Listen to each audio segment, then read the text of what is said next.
ఇవాళ రెసిపీ వచ్చేసి క్యాబేజీ పెసరపప్పు కర్రీ అండి. ప్రిపేర్ చేయటం చూద్దాం.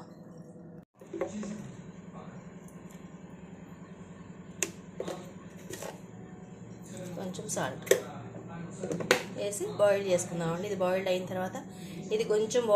తర్వాత కొంచెం క్యాబేజీ ముక్క కొంచెం ఉడికిన తర్వాత ఇట్లా ఈ పెసరపప్పు అందులో వేసేసుకుందాం.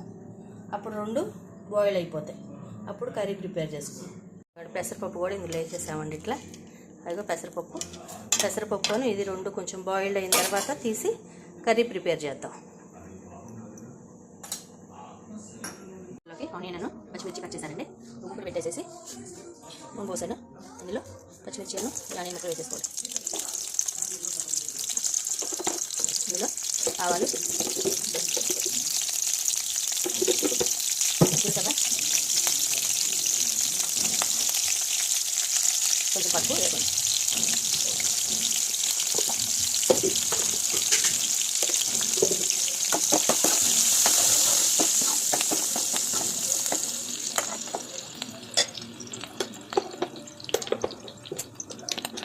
కొంచెం అల్లం వెల్లిపాయ వేసుకోవాలండి. కొంచెం ఆనియన్ ముక్కలు వేగిన తర్వాత కొంచెం అల్లం వెల్లిపాయ పేస్ట్ వేసుకోండి. క్యాబేజీ కర్రీకి కంపల్సరీ అల్లం వెల్లిపాయ పేస్ట్ ఉండాలండి.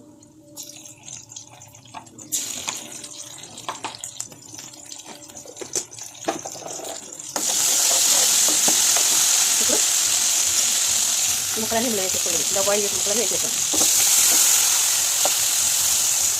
ఇవ్వండి. ఇందులో కారం వేసుకోండి. మొత్తం కలిసేటట్టు కూరంతా కారం కలిసేటట్టు ఇవ్వండి. ఇవ్వండి. ఇట్లా కూరంతా చక్కగా సాల్ట్ సరిపోతే చూసుకోండి. సాల్ట్ కారం తినేవాళ్ళు కొంచెం కారం వేసుకోండి. కారం తక్కువ తినేవాళ్ళు కొంచెం కారం తక్కువ వేసుకోండి. సాల్ట్ చూసుకొని సరిపోయిందో లేదో చూసుకొని చాలా పోతే కొంచెం వేసుకోండి. పెసరపప్పు మరీ మెత్తగా ఉడకకూడదండి. కొంచెం అట్లా ఉండాలి ముక్కల కింద. ఇవ్వండి. ఇందులో 2 వెల్లుల్లి పేరపల్లి చెరకు వచ్చేసి వేసేసుకోండి. మసాలా పొడి వేస్తే కూర టేస్ట్ మారిపోద్దండి. అందుకని కొంచెం ఇష్టం ఉన్నవాళ్ళు మసాలా పొడి వేసుకోండి. లేదంటే కూర ఇలా మసాలా పొడి లేకపోయినా బాగుంటుంది. ఇంకొక 1 మినిట్ అయితే బంద్ చేసేద్దాం. ఆయిల్ అంతా అయిపోయి నూనె పైకి వెళ్ళినప్పుడు స్టవ్ బంద్ చేసేసుకుందాం. అయిపోయింది కూర. దీన్ని బౌల్లో తీసేసుకుందాం. ఇదిగోండి క్యాబేజీ పెసరపప్పు కర్రీ రెడీ.